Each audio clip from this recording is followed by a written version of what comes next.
अस्सलाम वालेकुम फ्रेंड्स, मैं डॉक्टर मुमताज़ अता एक बार फिर डॉक्टर मुमताज़ अता होम्यो ब्लॉग्स में आपको खुशामदीद कहते हुए अपने टॉपिक का आगाज़ कर रही हूँ।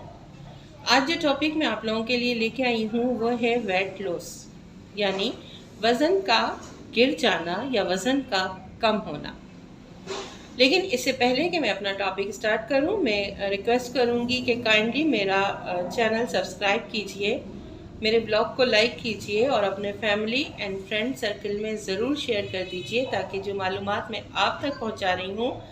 वो आपके तवज्जुह से मज़ीद लोगों तक पहुंचे। दोस्तों, जैसा कि आप लोगों को मालूम है, मेरा आज का टॉपिक है वेट लॉस यानी वज़न का गिरना।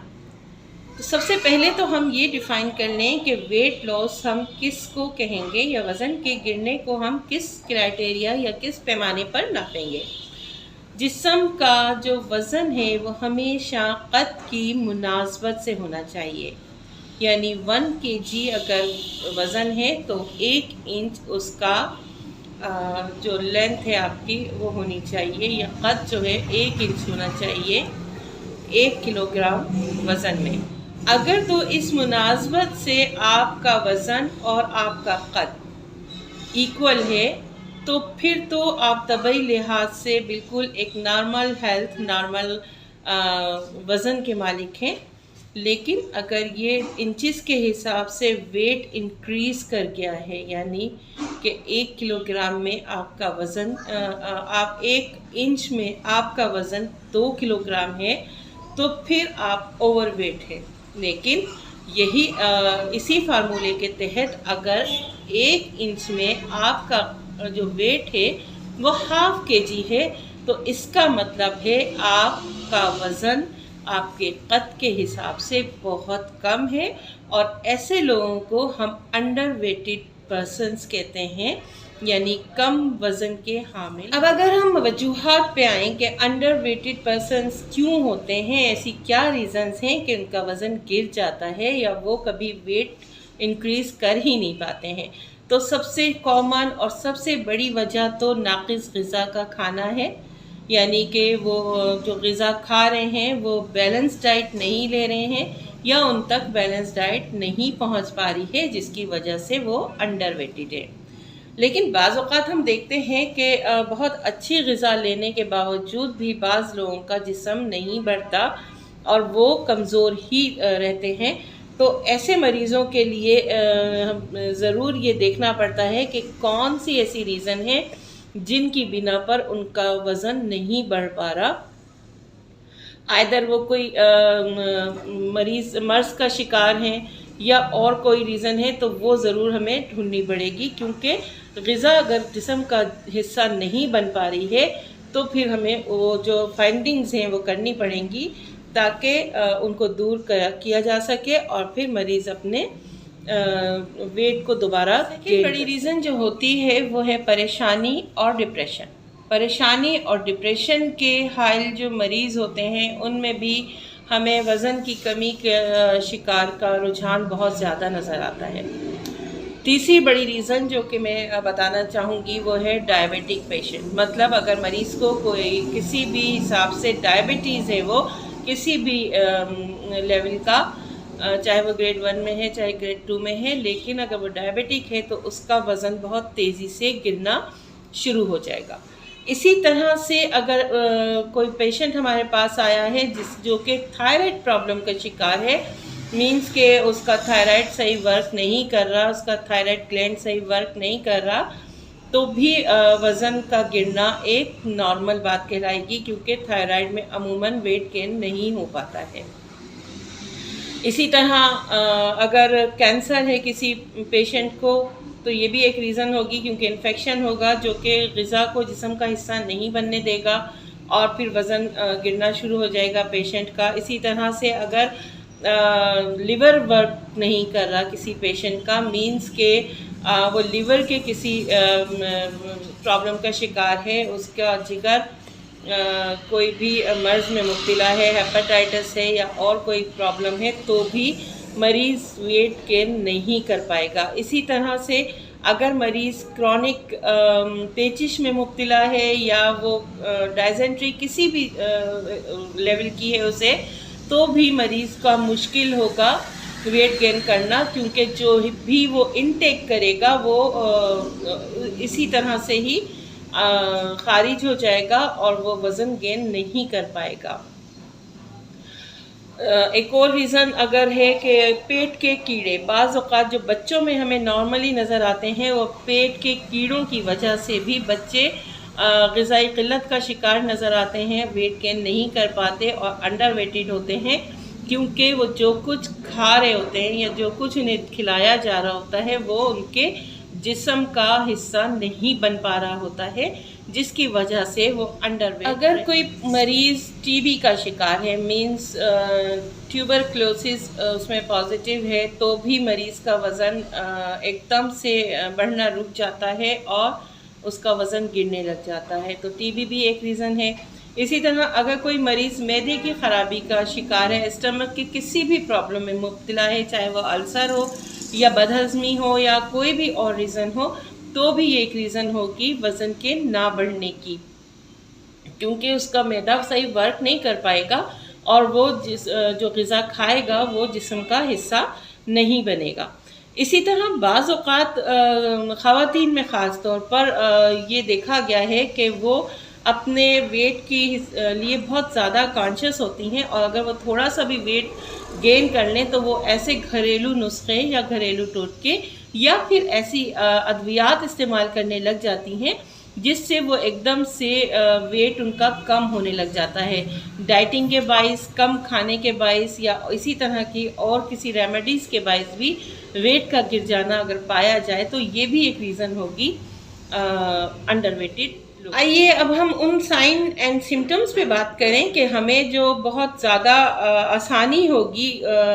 जिनकी वजह से अंडरवेटेड पर्सन्स को पहचानने में। तो जैसे ही कोई पेशेंट हमारे पास आएगा, हम उसका जो फिज़िकली देखेंगे तो हमें सबसे पहले पता चल जाएगा कि चूँकि उनके गाल पिचके हुए होंगे, चेहरा बेरौनक होगा और वो वाज़ेह तौर पे ग़िज़ा की क़िल्लत या कमी का शिकार नज़र आ रहे होंगे, तो ऐसे मरीज़ों को पहचानने में हमें बहुत आसानी हो जाएगी, क्योंकि उनका वज़न अगर हम अपने स्केल पे जब उनका वज़न करेंगे तो वो जो फार्मूला मैंने आपको स्टार्ट में बताया उसके हिसाब से अंडरवेटेड पर्सन्स में आ जाएंगे और हमें पता चल जाएगा कि ये ग़िज़ाई क़िल्लत के शिकार मरीज़ हैं। इसी तरह मरीज़ से जब हम हिस्ट्री लेंगे तो या तो वो डायसेंट्री का शिकार होंगे कि उन्हें बहुत ज़्यादा मोशन हो रहे होंगे, पेचिश का शिकार होंगे, या फिर वो कब्ज़ में भी मुब्तला हो सकते हैं, यानी कि कॉन्स्टिपेशन भी एक रीज़न है अंडरवेटेड पर्सन्स की। तो जब हम हिस्ट्री लेंगे तो ये बातें हमें मालूम होगी, तो हम पहचान जाएंगे कि ये भी जो इंडिकेट कर रही है वो अंडरवेटेड या ग़िज़ाई क़िल्लत का शिकार लोगों की या वज़न की कमी के शिकार लोगों की तरफ इशारा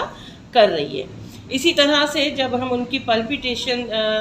दिल की धड़कन को देखेंगे, पल्पिटेशन बहुत ज़्यादा बढ़ी हुई होगी और दिल की धड़कन भी बहुत तेज़ होगी, क्योंकि वो कमज़ोरी में मुब्तला होंगे, इसलिए उनकी धड़कन भी काफ़ी तेज़ होगी। अच्छा, जब हम उनसे क्वेश्चन करेंगे कि आपको भूख लगती है, तो भूख की कमी का शिकवा करेंगे, मतलब उन्हें भूख नहीं लगती है, और अगर वो खाते भी हैं तो ज़बरदस्ती गोया निगला जा रहा है या थोड़ा बहुत खा के उनकी भूख ख़त्म हो जाएगी। इसी तरह से चेहरा उनका, जैसे कि मैंने आपको बताया, बहुत फीका और पिचका हुआ सा और कमज़ोरी का शिकार वो नज़र आ रहे होंगे। हाथ पैर में लर्ज़ा भी बाज़ औक़ात हमें नज़र आता है ऐसे लोगों में। उनकी अगर हम हाथ का मुआयना करेंगे या पाँवों का मुआयना करेंगे तो बाज़ औक़ात उस पर उनकी जो नसें हैं वो भी उभरी हुई नज़र आती हैं, जो कि ज़ाहिर करती हैं कि ये शख्स ग़िज़ाई क़िल्लत का शिकार। अगर हम ज़हनी उनकी कंडीशन देखेंगे ऐसे मरीज़ों की, तो सबसे पहले वो हमें गुस्सीले और चिड़चिड़े नज़र आएंगे। बदमिजाजी भी काउंट हो सकती है। अब अगर बात करें उन तमाम लेबॉरेटरी टेस्ट की जो कि हमें इस बीमारी में कराना ज़रूरी हो जाते हैं, तो सबसे पहले जो टेस्ट कराया जाएगा वो मरीज़ का ब्लड शुगर लेवल चेक कराया जाएगा। ये दो तरह का होता है, रैंडम एंड फास्टिंग, यानी नाश्ते से पहले फास्टिंग किया जाएगा और नाश्ते के 6 घंटे के बाद फिर रैंडम उसका मरीज़ का शुगर टेस्ट कराया जाएगा, जिससे हमें पता चल जाएगा कि आया ये मरीज़ शुगर का पेशेंट तो नहीं है कि जिसकी वजह से इसका वज़न गिर रहा है। इसी तरह सेकंड टेस्ट जो हमारे कराना बहुत ज़रूरी है, TSH, T3, T4 यानी थायराइड का टेस्ट हम कराएंगे, और इससे हमें कंफर्म हो जाएगा कि अगर उसमें थायराइड की लेवल बढ़ा हुआ आएगा तो ये मरीज़ हाइपरथायराइडिज्म का शिकार है और इसकी वजह से इस मरीज़ का वज़न गिर रहा है। इसी तरह थर्ड जो हमें टेस्ट कराना बहुत ज़रूरी है वो है लिवर की LFT कराना, मतलब लिवर फंक्शन टेस्ट हम ज़रूर कराएंगे ताकि हमें कंफर्म हो सके कि मरीज़ का लिवर सही काम कर रहा है या नहीं। अगर LFT में कोई भी ख़राबी हमें नज़र आई तो हमें इससे कंफर्म हो जाएगा ये मरीज़ का लिवर सही काम नहीं कर रहा और वो ग़िज़ा को जुज़्व बदन नहीं बना रहा है, जिसकी वजह से मरीज़ अंडरवेटेड हो रहा है। इसी तरह टीबी के लिए मुख्तलिफ टेस्ट हैं, वो टेस्ट हम करवाने के लिए ज़रूर कहेंगे क्योंकि टीबी भी एक रीज़न हो सकती है वज़न के गिरने की। एड्स का टेस्ट, कैंसर के लिए मुख्तलिफ टेस्ट होते हैं। इन तमाम टेस्टों को करवा के हम ये फाइनलाइज कर लेंगे कि मरीज़ किसी भी मर्ज़ के बग़ैर वज़न की कमी का शिकार है या इनमें से किसी एक मर्ज़ में मुब्तला होने की वजह से वज़न की कमी का शिकार हो रहा है। तो दोस्तों, अब हम बात करते हैं उन तमाम होम्योपैथिक रेमेडीज़ की जो कि अंडरवेटेड पर्सनस के लिए अक्सीर हैं। सबसे पहले ही हमें ज़िक्र करना चाहूँगी अल्फ़ा क्यू में अगर हम देंगे मरीज़ को तो ना सिर्फ ये कि वो मरीज़ की भूख खोलता है बल्कि उसके वज़न में इजाफे का भी सबब बनता है और बहुत तेज़ी से वज़न का इजाफा हमें अल्फ़ा क्यू के इस्तेमाल से देखने में आया है। इसी तरह में अगर हम ज़िक्र करें ऑल फास्ट 3x में देने से ये भी वज़न को बहुत तेज़ी से बढ़ाता है और मरीज़ की भूख के और निज़ाम हाज़मा को दुरुस्त करने में मावन साबित होता है। अब्राटीनियम की अगर हम बात करें तो ये अगर हम 30 में देंगे तो एक तो ये कि वज़न का गिरना इसमें पाया जाता है और ख़ास तौर पर अगर हम मरीज़ की टांगों को देखेंगे, बच्चों के बाज़ औक़ात सूखे के मरीज़ आते हैं और इस टाइप के होते हैं कि उनकी टांगें बहुत पतली होती हैं, वो अपर बॉडी उनकी थोड़ी हेल्दी नज़र आती है बनिस्बत टांगों के। तो अगर इस कंडीशन में कोई मरीज़ आए तो सबसे पहले अब्राटीनम 30 बेस्ट रेमेडी है फॉर दिस सिचुएशन। इसी तरह आयोडियम 30 में हम उस मरीज़ को देंगे कि जिसको भूख बिल्कुल भी नहीं लग रही है। अगर हमारे पास ऐसा मरीज़ आया है जिसकी भूख तो रफ्ता रफ्ता कम होती जा रही है लेकिन वज़न भी उसका बहुत तेज़ी से गिर रहा है, लेकिन इसके बावजूद उसको नमक खाने की बहुत ज़्यादा ख्वाहिश होती है, यानी वो नमक खाने का, हर खाने में तेज़ नमक खाने का ख्वाहिशमंद है, तो हम उसको नेट्रम म्योर 30 में देंगे और इंशाल्लाह इस कैफियत से बहुत जल्द वो छुटकारा हासिल कर लेगा और उसका वज़न भी बढ़ना शुरू हो जाएगा। दोस्तों, अब हम आ जाते हैं कुछ एहतियाती तदबीर की जानिब जो कि ऐसे मरीज़ों के लिए हमें देना अज़ हद ज़रूरी है। सबसे पहले तो मालिज को ये चाहिए कि वो रीज़न मालूम करें कि किस रीज़न की वजह से पेशेंट का वज़न गिर रहा है। अगर तो कोई बीमारी है तो जाहिर है उसका इलाज भी साथ साथ होगा और उसके साथ ही जब वो इलामात ख़त्म होना शुरू हो जाएंगी बीमारी की तो उनका वज़न भी गेन होना शुरू हो जाएगा। अगर डिप्रेशन और टेंशन है मरीज़ को तो हमें चाहिए कि उसकी काउंसलिंग करें, उसका रीज़न मालूम करें और जहाँ तक